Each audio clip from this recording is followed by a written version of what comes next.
All right, let's get started.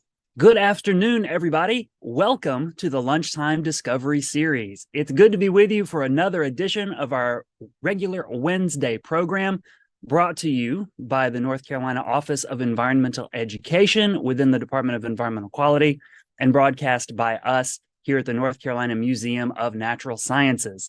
As always, or almost always, I am your host, Chris Smith, and I work here at the Museum of Natural Sciences. And Wednesdays are a day that I look forward to. I think I've got a pretty good job hosting this program because I get to meet really interesting people doing interesting work out there in the worlds of science and nature and conservation, education, and more, all across the state of North Carolina and sometimes even beyond. And I think that the Lunchtime Discovery Series is a great place to come and hang out during your lunch hour on a Wednesday afternoon, because you, the viewers, also get to hear from these really interesting people. And importantly, you get to ask your questions and post your comments as we go along. So remember, folks, that as you're watching, questions come up for you. Drop them into the chat if you're watching on YouTube or the comments on Facebook. I've got those pulled up right here over here on my sidebar so that I can see your conversations and what's happening. After the presentations, I look to you for your questions, and we'll share those with our guest speaker so that we can have conversation and dialogue about the topics every single week. For the month of February, the Lunchtime Discovery Series has been celebrating Black History Month. We've got a great archive of programs for this month. We've heard from some just spectacular people learning about their accomplishments and achievements and history in our state. And I think today is going to be no different. We've got a very special guest for you to close out our Black History Month series. Everybody, I want you to meet the Associate Director for the North Carolina African American Heritage Commission, Adrienne Nirdé. Hi, Adrienne. Hi, Chris. How are you doing today? I'm doing great. I am so excited that you could be with us today. Absolutely. Thank you so much for inviting me. I'm excited to be here. So, folks, remember, post your questions. It's going to be a good one. And Adrienne, I'll turn it over to you. All right, sounds good. I will go ahead and get my screen shared here. Make sure we're in the correct mode. Looks good on my screen. All right, that sounds good. Well, thank you so much, Chris, and I'll go ahead and get started. So in terms of my hopes for today's program, I'll start off by introducing the African American Heritage Commission, just in case folks are not familiar with us and our work. And then I'm going to dive right into talking about one of our programs, the North Carolina Civil Rights Trail, and talk about a few specific sites that are currently on the trail, as well as how you all, folks in the community, might be able to apply to have additional sites on the trail. So we will dive in on more of that later.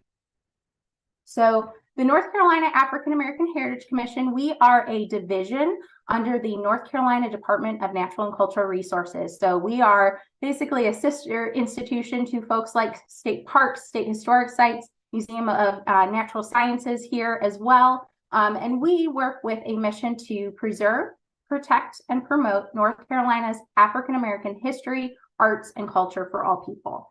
And we like to say that we do this in a few different ways. So one is that we work across the department, partnering with folks on various things, initiatives, things like Year of the Trail, on different exhibits and programming. We also work with what we call our grassroots heritage practitioners. So basically anyone who is doing African American history, art, or culture across the state, making sure that they have the resources and the connections that they need to do their work. But we also have a number of our own programs. So a lot of folks are familiar with our work with the what we call Oasis Spaces, the North Carolina Green Book Project, where we talk about the history of Green Book sites here in North Carolina. We are also the home to the African American Music Trails of Eastern North Carolina, and then also Africa to Carolina, which is where we talk about disembarkation history, where how folks directly from Africa to our North Carolina coast. But in terms of today, obviously, we are focusing more specifically on the North Carolina Civil Rights Trail. So to tell you just a little bit more about that, As you are likely familiar with, North Carolina is a place that is rich with civil rights history. Really, for generations, people have used places and spaces across our state to organize and strategize and protest to advance the civil rights of people of color, especially African Americans. And this is across the state. This is not just in Raleigh and Durham and Greensboro. It's in smaller communities, Elizabeth City, Monroe, Brevard, literally from mountains to the coast. There are folks who were engaged in civil rights and protesting racial injustice. And something that's really particularly interesting about this history in North Carolina is that it is everyday people who are engaged in this. This is students, this is women, this is, folks beyond just Martin Luther King. Folks might be familiar with Golden Frinks and PauliMurray and all of these other folks that have called our state home, but it was everyday people as well. And something that's really unique about our trail specifically is that we are really asking communities to tell us what stories they want to be on the trail. This is not a situation where we as the state are saying, hey, we want you to put this marker in the ground. We're inviting folks to tell us what they want to have a historical marker for. And that's something that we're really excited about. And I'll dive into some of those specific sites. This is also a program where it is a way for us as the commission to think a little bit more about the potential for African American heritage trails to help shape North Carolina's tourism infrastructure and how to boost local economy. So basically the idea of, say someone travels out to Shelby, North Carolina, because they've heard of the trail. They can also sit and stay a while. They might go see the local museum, take a look at the local performance art center and things like that. So really just ways to get people out and about and to engage with their history in communities across our state. Now, folks might be wondering how it is that we are able to accomplish this work. So we are supported by the William G. PauliMurray Foundation in partnership with the North Carolina Office of Archives and History, as well as Visit North Carolina. The PauliMurray Foundation is an organization committed to supporting the celebration and preservation of community history, and they're home to a number of marker programs. So they do the Ohio State program, the the New York State program, as well as the National Women's Suffrage Trail. And folks might have seen around our state, they have a Legends and Lore program as well. That's really special. In terms of our work with the Department of National and Cultural Resources, we see a lot of support from them. We have representation on our advisory committee, as well as that is how we are connected to a couple of different programs. So one, I threw a logo here because 2023 is the year of the trail, which you all might be familiar with. And a lot of those trails that are featured on for the year are obviously, hiking trails, places where you can get out and about and physically walk in the outdoors. But it also features a number of cultural trails like the North Carolina Civil Rights Trail. So we're really excited to be participating in all of the festivities of this year. So do keep an eye out as we are out and about across the state with that. I also want to call out that we do work in partnership with the Hometown Strong program. And that is a state initiative to create partnership in order to address the needs of North Carolina's rural communities. So our hope with this program is, again, not to just have your Charlottes, your Raleighs, your big cities represented, but we want to make sure that rural communities are able to have a platform to tell their stories as well. So our goal is that at least 10 of our markers of the 50 whole are in rural communities. I think at this point we're well on our way to surpassing that. So that's something that we're really excited about. Now, to take just a quick look at the trail itself, this is a snapshot from our website that I'll share some more information about later on. But currently we have 25 awarded markers, and there are about a dozen that are in the ground. It does take a little bit of time to get historical markers put in the ground. So we do expect for the remaining 25 to get placed throughout this year, hopefully by the summertime. And I think that this is really just a great representation to see, physically where all of these North Carolina civil rights events have occurred. So again, all the way out west, we have a little purple circle there for Brevard, North Carolina, that talks about the Brevard high school football team. And they were the first integrated high school, and they won a state championship. We have places like Monroe, North Carolina, just south of Charlotte. And then all the way out to Wilmington with the Ocean City Beach area. So we certainly have a good representation there. And again, with civil rights in North Carolina, I always like to say that it's a lot bigger of a story than the Greensboro sit-ins. Obviously, that's really significant. It's very much nationally known and very, very important. North Carolina is also the birthplace to the Student Nonviolent Coordinating Committee, SNCC. And much, much more. It's really everyday citizens, students, young people who really wanted to advance civil rights in our state. And most every community in our state has one of these stories to tell. So to dive right into one of them, this is one of my favorite ones to share about, and this is the Adkin High School walkout, and this is in Kinston, North Carolina. And this is one of those stories that's really, I find really interesting as a historian, because it happened relatively early in civil rights. So a lot of times we think about civil rights being, 1960s, getting on into early 70s, but this actually happened all the way back in 1951. And the photo that you see here is actually from our marker dedication ceremony that we had back in November 2021. And all the folks that you see there in the yellow jackets, those are actually alumni of the high school who were able to come back to the marker dedication.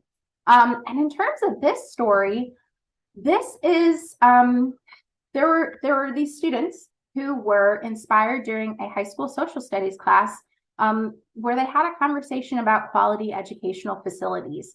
The students were really feeling that, the facilities that they had, especially their gymnasium, really needed to be modernized. They felt like it didn't suit their needs as a student body. And outside of teachers, outside of school administration, the students decided to form kind of their own little informal committee where they talked about these concerns, and they wanted to bring them up to the what they called the Kinston Graded School Board. And in anticipation of getting a negative response from the school board, they decided to plan their own walkout and march if in case the school board received them negatively. So they attended that school board meeting. This was on November 19th in 1951. And the board listened to their concerns, but they really stated that the budget could not cover the facilities improvements that the students were hoping for. So following the meeting, the students decided it was time to do their walkout. And I think that this is kind of a special fun part of the story. So they decided on a signal so that all of the students would know, okay, when are we going to walk out of class? When are we going to do this? And the signal would be that someone would come out over the announcements and they would say, Carolyn Cofield has lost her red pocketbook. If anyone has found it, please return it to the office. And at that moment, when that came on the intercom, everybody stood up and they walked out of class. And they had signs prepared. They, had kind of picket signs and things like that. And they marched around the streets of Kinston until they made their way down Washington Street to what was the old Carver Theater. And again, they organized this and they put this together without their parents, their teachers, or the school administrative knowing. And I think it's really interesting to hear, that young people felt the call to get involved this way. They were not kind of concerns about what possible repercussions could come from doing something like this, of like, oh gosh, what if we get suspended? They felt it was important to, achieve more of their civil rights and equal facilities. So seeing this, the Kinston School Board actually relented and provided funds in order to build a new facility at Adkin High School, and that was completed by the fall of 1953. And actually that building is still standing today. In 94, they remodeled the complex, and it's currently the Charles B. Stewart Alumni Center. But I think that this is just a really great story. Again, because it's so early on, 1951, but also, the involvement of young people. And also, it's a story of success. And that's something that I think that's been really interesting about the trail, in that, we want civil rights to be a clean-cut story where people saw an injustice, took an action, and got a good result from it. And a lot of times it's not that simple. In this story, we got an excellent outcome, but sometimes it's a little bit more complicated than that. So I think it's important to learn about all of these different types of story and what their history looked like. So for another example that I have from our trail, and this one I'm going to transition to a video to give my voice just a little bit of a break here. And this one is about Ocean City Beach in North Carolina. And it'll dive into some more specifics. But again, a really interesting story. This is a video that we put together actually last year for Black History Month that was really well received. And one of those stories that we as North Carolinians don't hear that much about. And it's just a really special, unique community, right on our own beach. So I will get that played and get that started.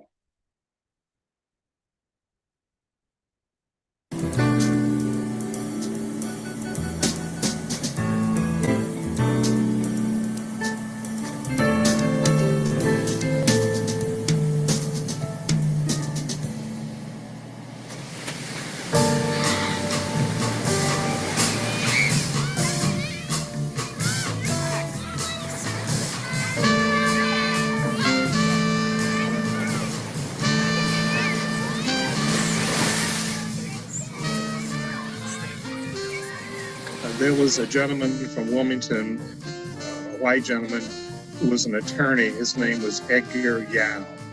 And he had this vision of having a 1 mile stretch of beach on the Atlantic Ocean made available for African Americans to buy and build homes. My dad left the business, family business, to devote his time to developing Ocean City Beach community. There was a big effort to get African Americans to buy lots. That was quite a challenge. Back then, a lot off the ocean front was $100, and lots on the ocean were $500. The Ocean City Fishing Pier was the only fishing pier that was open in the South Atlantic to BIPOC patronage, which made it a very significant gathering place on the East Coast. People were shoulder to shoulder on each side of the fishing pier catching spots. They would catch them 2 at a time. Everyone from all walks of life, all races, would be at the pier catching these fish. It was something people look forward to every year. Everyone was a parent, your parent. I would feel very privileged to know that I was on the beach by myself or with very few people, but really enjoyed all of my experiences there.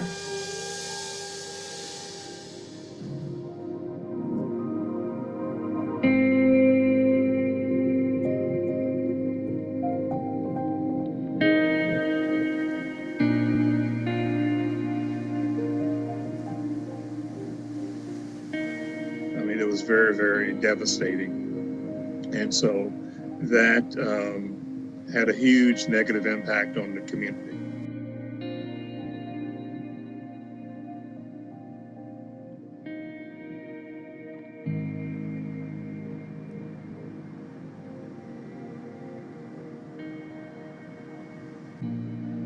We're in this era of severe climate change.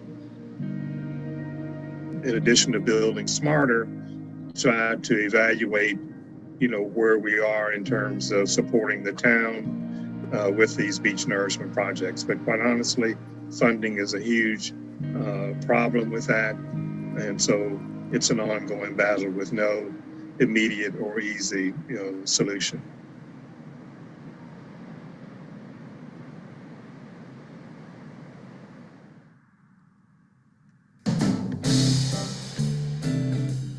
I admire those early pioneers because they were very tenacious and and built back. They didn't just quit and give up.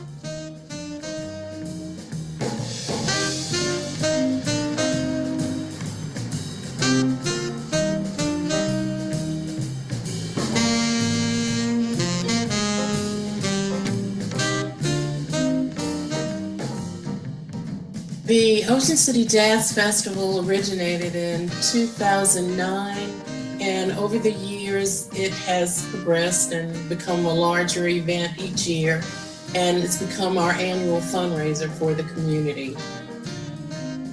My hope for Ocean City in the future is that it continues to be a place where we can remember the history of what happened. People need to understand the audacity of the founders. We're stewards of what they started, and so we need to make sure that we're good stewards with that. Because our history is so important, and we know that if we don't tell it, it won't get told.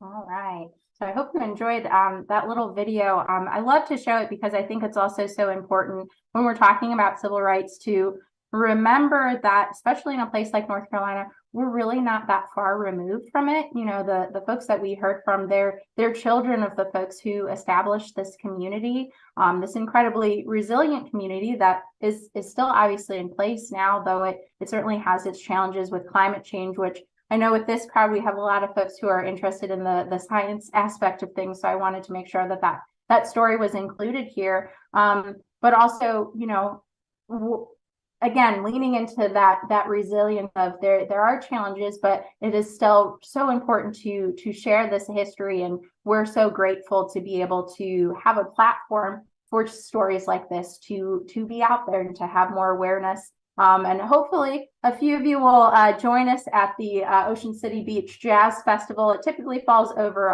4th of July weekend. So hopefully we'll be out there this year again.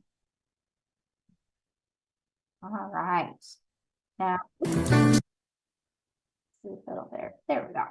All right. So another story that I wanted to share is one, it's probably one of my favorites, I'll be honest, from the North Carolina Civil Rights Trail. And again, this is a story that is a little bit complicated and not very clean cut, but I think that with the trail, we have been able to promote a little bit of community healing here, I think. So for those who aren't familiar, Monroe is just a little way south of Charlotte down in Union County. And back in the 50s, they were home to what they called Lake Lee Park, which was a Works Progress Administration funded park. They had picnic facilities, a swimming pool, all of, you know, the best facilities for the community. And this space is still standing today. This and I'll talk about the photos shown here in a minute. But now it is currently the Monroe Country Club.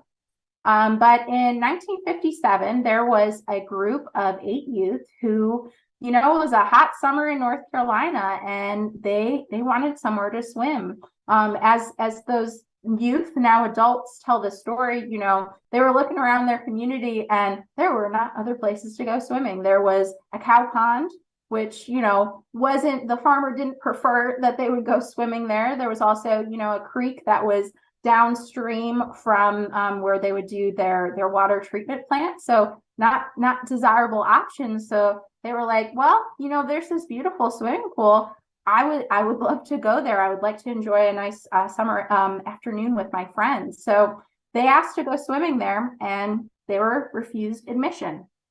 And it was something that made it to local newspapers. It made it to newspapers all the way up in Durham. And it started a conversation in their community.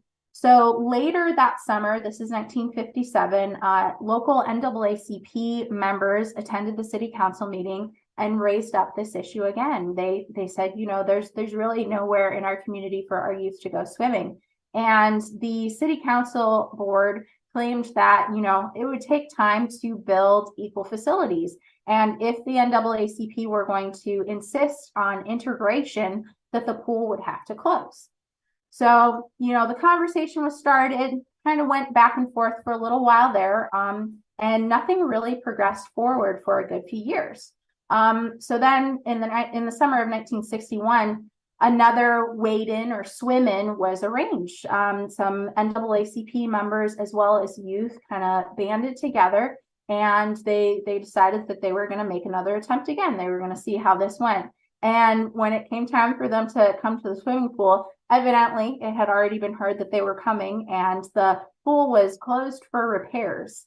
And in this case, it made it to the paper again. And, the community was really, nothing had moved forward. It had been a few years and nothing had changed. So a crowd of people gathered, about 250, 300 people gathered, and, kind of protesting to start this conversation, and ended up being broken up by police presence. No violence occurred or anything like that, but, the community banded together.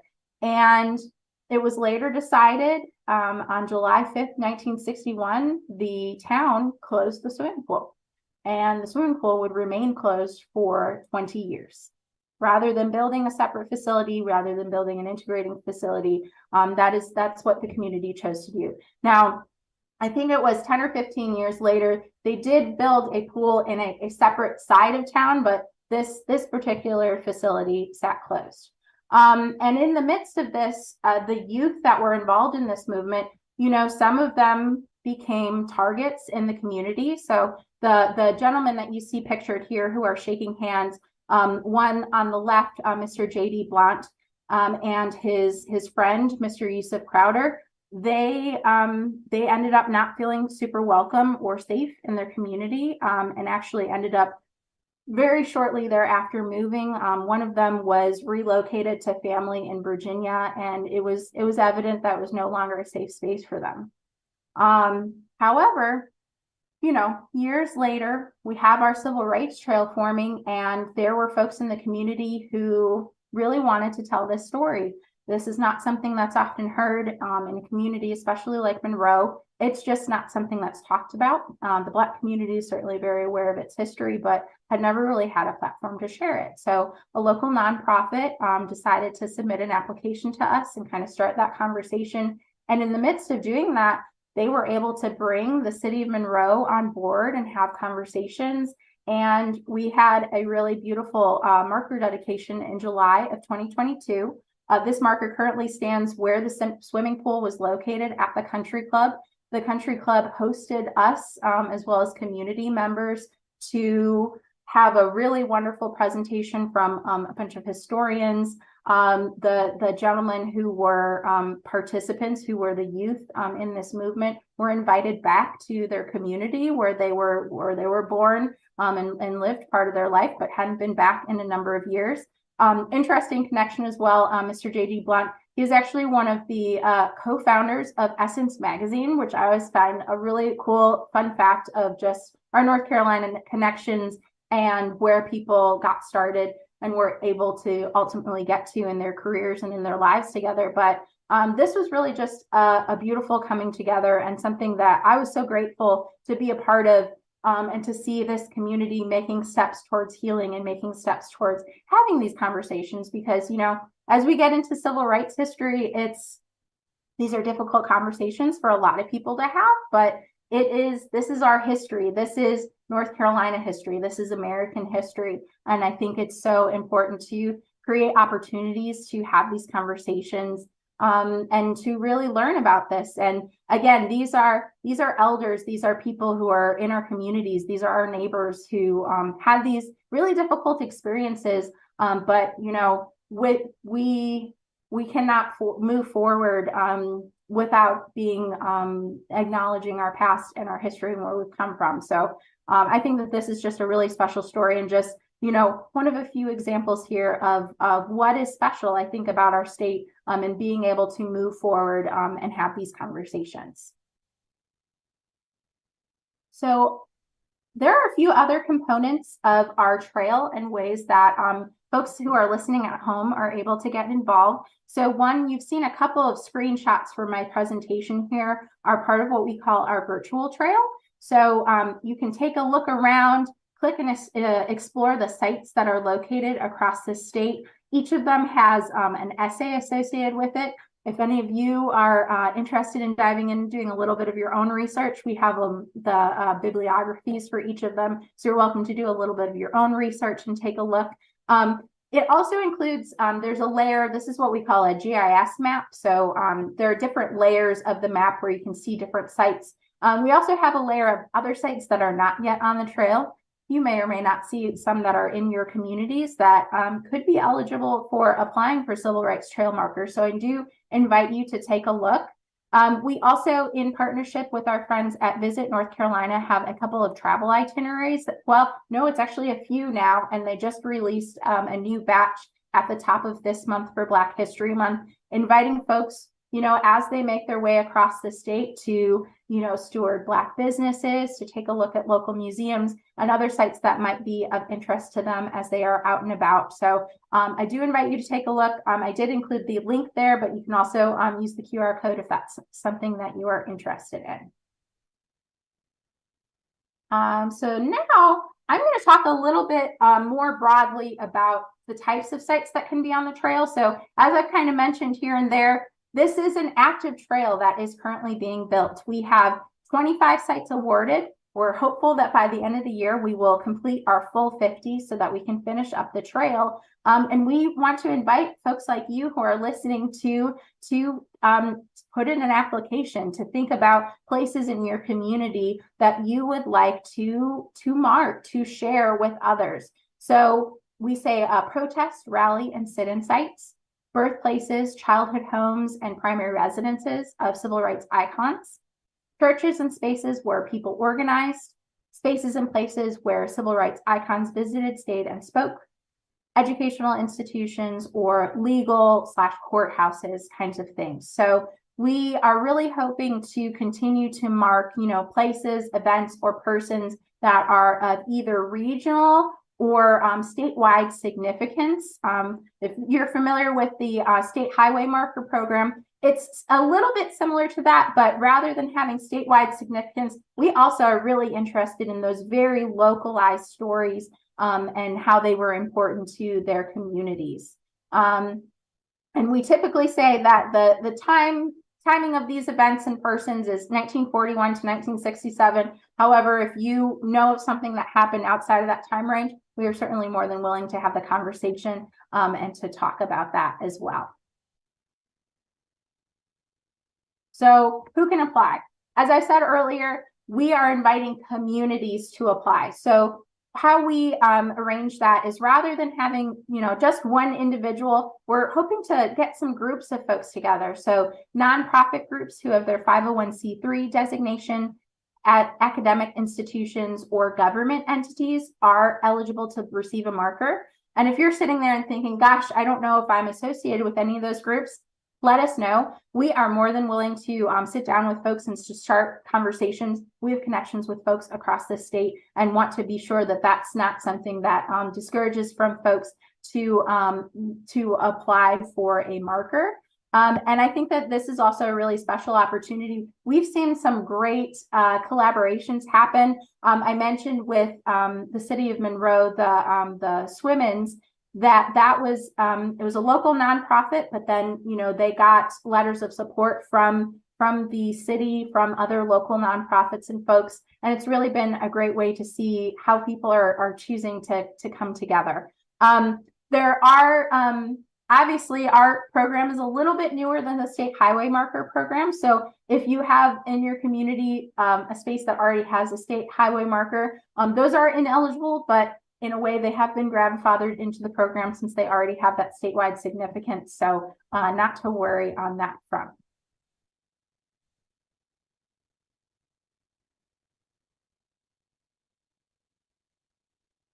Now, in terms of applications, I will say we are in the midst of an application cycle right now that is due to end on March 31st. So we're just about a month out. And then we are hoping to have our very final round that will be April 2023 through September 2023. And in terms of the applications, we do have those available on our website. I will be sharing that URL, and I believe I have a QR code for that one as well if you'd like to take a look. But with the application, we really are inviting folks to sit down and pull all of their materials together to make sure that they can show to our advisory committee why they think that this should have a marker. So folks are going to do a little bit of research, include things like primary sources, letters, deeds, newspaper articles, anything that happened from that event that helps to document it. But we also have things like secondary sources that we'd like folks to include. So, you know, published scholarly articles, books, and things like that that talk about why these events or persons were significant. We like to have those all assembled into a bibliography and invite folks to do a historical essay. Now, I say essay, I don't mean anything, you know, crazy long. We want to give folks an opportunity to tell us more, tell us why this person or place mattered in their community, why it's significant, and why it deserves a marker. And then we talked a little bit about making sure that your application shows your affiliation with a nonprofit group, an academic institution, or a government entity, and making sure that you have the appropriate letters of support for that. That tends to be kind of a tricky part of the application because it does take a little bit of time to get those letters and things together. So again, if you're having trouble getting the support in your community for it, reach out and let us know. We are more than willing to have conversations with folks and see where we can lend a hand and forge and partnerships and different relationships and communities. We also ask that folks include some proposed marker text.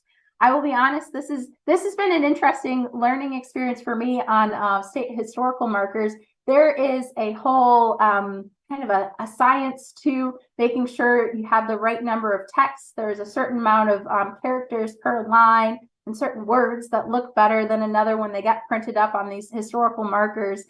So we like to have folks to give us an idea of what they would like to see. And then that's something that our committee works on to make sure that the text is appropriate for the marker. And if you have any questions during this process, I will share the contact information. We do have a trail coordinator, Ashley Adams, who is a wealth of knowledge and assistance in this process. So, you know, if you do have something that you're interested in doing, again, please do not hesitate to reach out. And bearing in mind that we do have that deadline fast approaching, we also have a number of informational sessions that are upcoming. So one is actually next week from 2 to 4 p.m. This is an in-person session, and this is at the Richard B. Harrison Community Library in Raleigh. We also have one coming up on March 8th, and this is at the Allegra Westbrooks Regional Library in Charlotte. That's off of Beatty's Ford, if you're familiar with that area. And then we also have a virtual option for that on March 15th. Now, for the application workshops, this is meant to be a little bit more in-depth than the information that I talked about today. So really, you know, bring your ideas, bring your thoughts, and Ashley, our coordinator, will sit down with folks and really go through the application, make sure that you have all your materials, make sure that if you have any questions about any specific portions, that there is space to address and answer that. But I also want to stress that we have office hours that are available by appointment. So, you know, feel free to shoot us an email so that we can address those questions. If you aren't available at any of these times, we want to make sure that we have our office door, whether it's virtual or not, open to you in this process. And I also wanted to kind of talk about as well, just real quick, about kind of what else is going on with the trail. So as I mentioned, you know, we're hoping to have our final round here closing in September of 2023 to get those remaining 25 markers awarded. And we're also, something that has been really interesting and special and that I've shared some about during this presentation is all of the really unique stories and community members that we've been able to engage with in this process. We want to be sure to have other platforms to be able to tell and share these stories. So We do not know officially if it will happen yet, but we have submitted to get some funding in order to put together a podcast to talk about, invite some of these community members in to sit down to have some further conversations. Hopefully we'll know within the next few months or so what that process will look like, and we'll be sharing it with you all. But we also wanted it to be an opportunity to share our process of what it has looked like building a new historical trail like this on a statewide level. This is something, as we have, talked to our colleagues in other states, in the Southeast in particular, but also across the country. There are not a lot of states that are taking on this work on this level. So it's been really a learning experience. We've had some challenges as we started it during the pandemic, but we want to kind of talk about what our process has been. So if folks are interested in starting their own trails or, putting up their own markers and things in their community, that they know what some of the tools and what some of the strategies we might recommend are in taking on this process. And I do want to share too, so within these photos, this is actually from just a couple of weeks ago, our most recent marker that was put in the ground, again in Kinston, but this was for a sit-in movement rather than for the school walkout. And you'll see in the picture, our director, Angela Thorpe, is at the podium there giving some remarks, but also the gentleman who is in the black hat and the green coat standing next to the marker, that is Mr. Marvin Tepper Jones, who also we give the photo credit for this. He is a local historian who is engaged in all kinds of projects across Eastern North Carolina. And we know that there are other folks like him across the state who are just so deeply engaged in this history. So we love to be connected with folks like him who want to share their community stories. I know he does work in things like Rosenwald schools, I think some Green Book sites, as well as civil rights trails. So we're excited to connect with all different folks like him. And with that kind of transitions me towards the end of the presentation here. But something that was really important to me was to make sure that we had plenty of time for questions and things like that. So do feel free to start typing those in the chat. As I said throughout the presentation, reach out to us if you have thoughts about applying for this program or know about local civil rights in your communities. We have our email address, which is nccivilrightstrail@ncdcr.gov. And I also included the link, and this QR code will direct you right to our website where you can take a look at that virtual trail, as well as our application to be a part of the trail if that was something that you were interested in doing.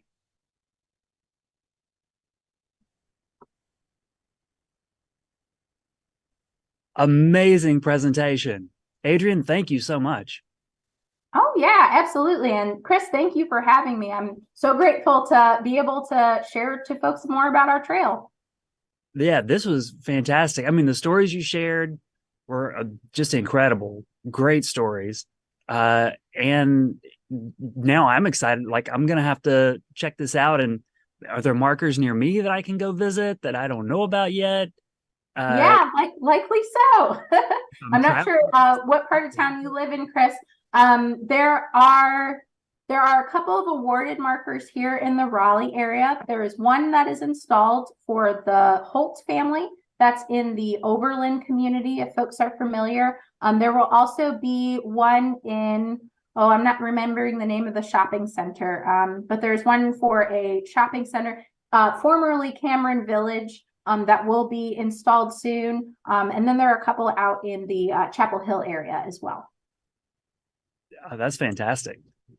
That's great. Yeah, and I'm thinking like just bookmark it. If I'm headed across the state, can swing by a marker, it would be well worth it. Oh yeah, most definitely.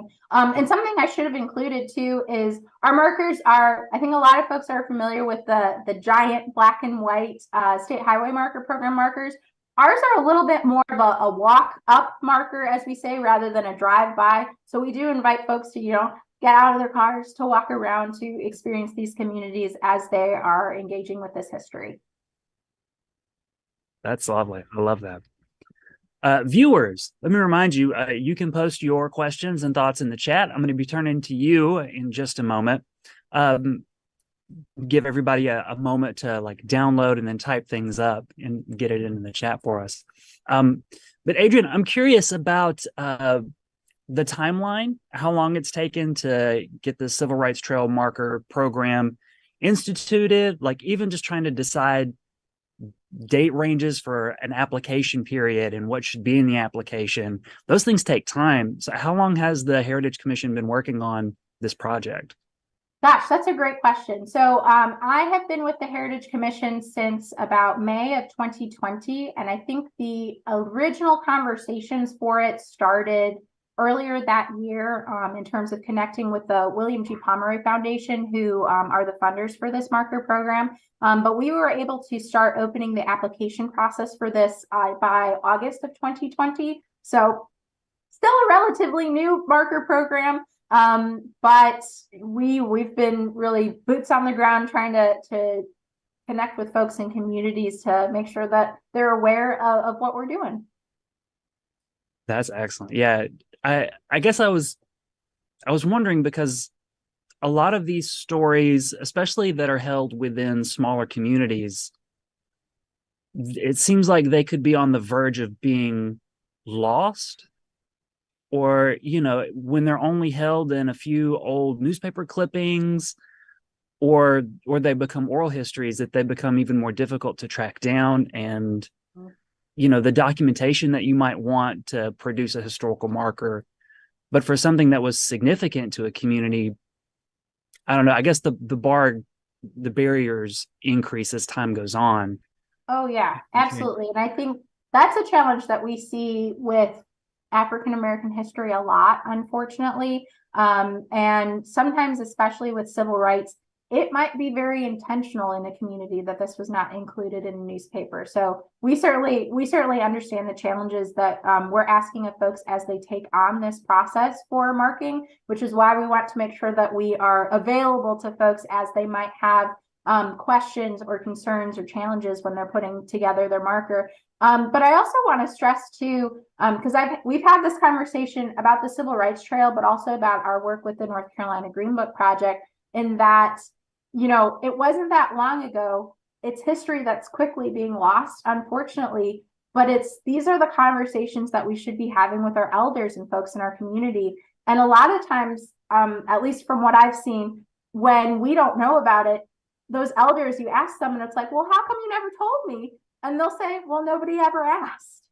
Mm-hmm. So I think that's, you know, start these conversations, whether, you know, you're doing it on a holiday or just, you know, a regular weekend where you're engaging with folks. It's important to have these conversations before we unfortunately may or may not lose them. But I think that this trail is a great opportunity to make sure that it's not just, you know, a small community that knows about it, but that we're able to spread this to more folks.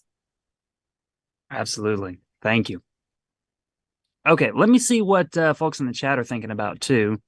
Jerry wants to know, how can the Mountains to Sea Trail connect with you to identify civil rights trail sites? Now, that is a good question. So I can tell you what I know so far. I know that there are folks within the Department of Natural and Cultural Resources, specifically our friends at state parks, who have specialty and are really good at doing the GIS mapping program. So I know that they've been looking at kind of layering all of the different heritage trails and trails like the Mountains to Sea Trail, and kind of looking, okay, where are the communities that there are overlaps of, you know, civil rights history, revolutionary history, and all these different things, and taking a look at what opportunities there are. So well, I don't have a full answer for you today. I know that that's something that folks in our department have been looking at. If you yourself are involved with the Mountains to Sea Trail and, you know, have some ideas or questions, I do invite you to reach out to us by email, and we can see, you know, what possibilities might be there. Again, we are always open to have a conversation with people about it. Fantastic. The next question is kind of in that vein. Candace wanted to know if there was an app that could help people find the trails and perhaps additional info about them. Unfortunately, not yet. I would love to have an app, and that might be something that we're adding to our wish list in the future. I will say the good news is that our website is rather online friendly. So feel free to take a look at that on your phone, and you shouldn't have any trouble having access and kind of taking a look at those. But yes, we have gotten that feedback that folks would like an app. So we are definitely putting it on our wish list. Perfect. Bookmark it and make the little bookmark an icon on your screen. There you go. Make your own app. Make your own app there. Okay, let's see here. I'm trying to find the question in this comment. Does the Civil Rights Trail use an existing model, and are there similar trails in other states?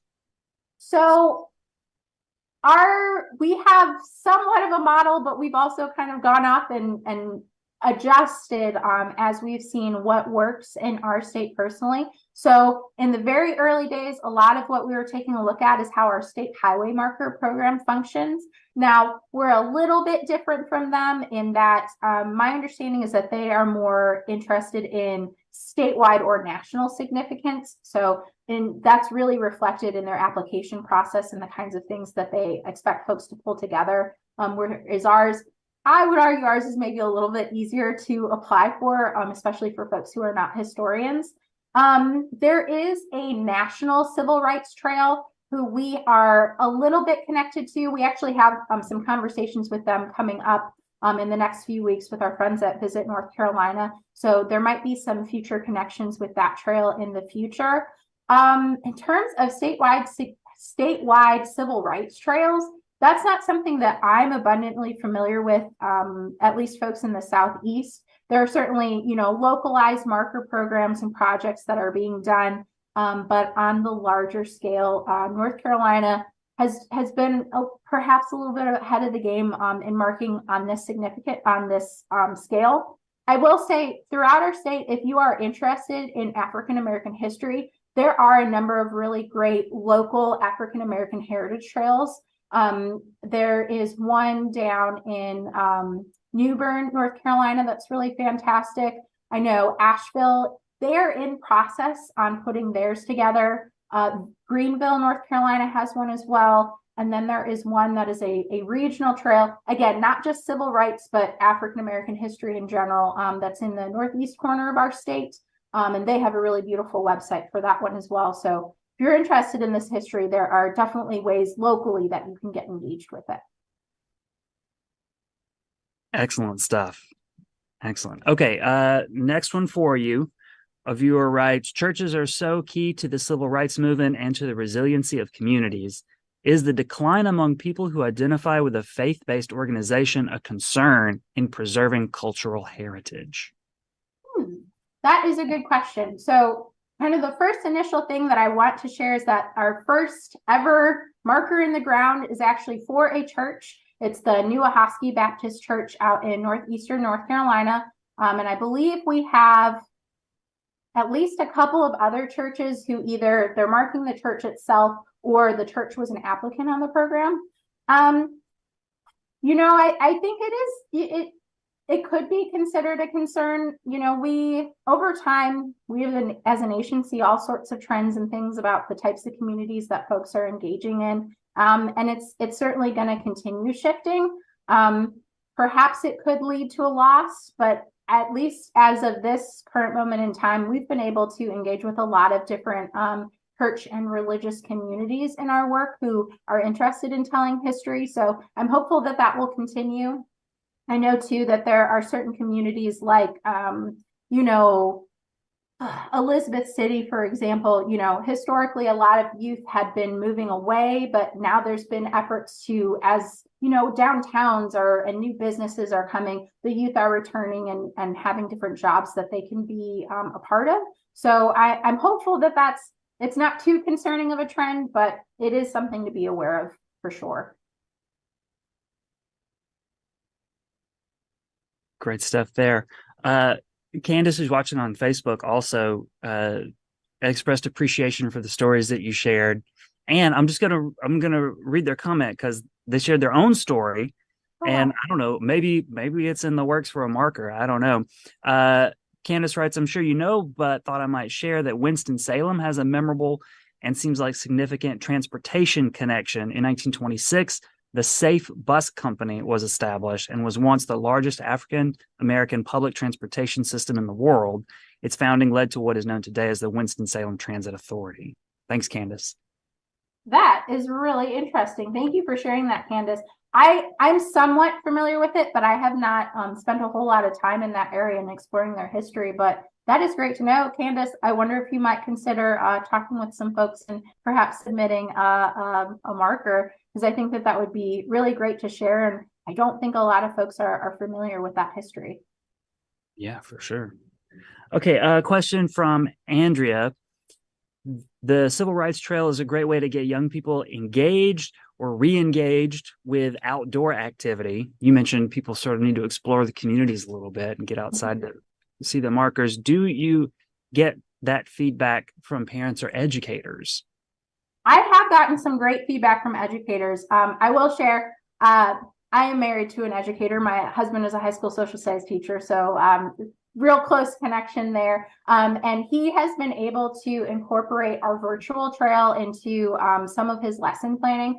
And that's something for the trail. We hope to build additional lesson plans and things in the future. But he has found, especially, there are a good number of schools who are doing like project-based learning and exploring different ways to get their students engaged. And I think the virtual trails especially is a great tool for including in that, because it gives them the option to explore and to look around and pick specific sites that might be of personal interest to them. And again, learn about history that they so often do not hear about. So I think that we've gotten great feedback so far, but we certainly want to build out some more resources and ways for students to get involved, because again, we want to share this history. And I think with how significant civil rights are in North Carolina, it would be a shame if our students were not aware of it and how important it is. Absolutely. Ditto. Second that. Let's see. All right. Once sites are proposed, how are they evaluated for inclusion on the trail? That is a great question. Yes. So I mentioned it briefly, but that's a great thing to raise up. We have an advisory committee that is made up of historians and museum practitioners who specialize in civil rights in North Carolina. So we have folks who work down at Johnson C. Smith and Livingstone College and, UNC Chapel Hill, and just institutions across the state who are very, very knowledgeable. It is not a case where it is just me sitting in an office making these decisions. It is a group decision by experts. And we are always having conversations within this group about making sure that history is included and, how they are making these decisions, because we want to make sure that this program feels accessible to folks and that it is not too challenging. So so far, knock on wood, we have never had an application that has been outright denied. But we have had applications where, we would love to see you reapply. Let's work on getting you some additional resources or other things on your application, because our goal is for folks to have successful applications. We are not in the business of wanting to turn people away. We want to make sure that they are successful. Great question. Excellent stuff. It looks like we're about out of time. So, Adrienne, thank you for being on the program and sharing this really great work that the commission is doing. Absolutely. Well, thank you again for having me. It was our pleasure to be here. And again, folks, feel free to reach out to us. I shared our contact information, and I hope that I hear from you soon. Let's hope so. Let's hope you get lots of new applications in the next couple of periods that you've got open, from folks maybe who tuned in here or can share with other people what they've heard and learned here as well. Because don't forget, folks, part of this work is that you take what you learn and you share it with others as well. So thank you, Adrienne. Thanks to all of our viewers for tuning in. Folks, don't forget that we are here just about every Wednesday at noon with new editions of the Lunchtime Discovery series, having great conversations, learning new things, and having just a great time. We'll be back here next Wednesday. But of course, the month of March is Women's History Month. And the Office of Environmental Education has set up a fantastic program for the entire month for you. So don't miss out. You can subscribe to the museum's YouTube channel and click the bell to get notified when we go live. You can also sign up to get the email newsletter from the Environmental Education Office. Go to EENorthCarolina.org and you can find the information there to sign up. That way you get this YouTube link in your inbox every week. You can just click and jump right over to us as you enjoy your lunch hour, wherever you happen to be or whatever you happen to be doing, lunch or not. We want you to come and participate in this program because we have a great time doing it. I should also say, I think I neglected to do this all month long to my discredit, but as we've been celebrating Black History Month, this series was also sponsored by the Diversity and Inclusion Committee within the Department of Environmental Quality. They had a credit line on in every single one of these programs, and I failed to mention it. My apologies, but thank you to them for working with the Office of Environmental Education and bringing this series to the program every single week. We'll see you next Wednesday at noon, everybody. Thanks for being here. Take care. Stay safe. Have a great week. Bye, folks.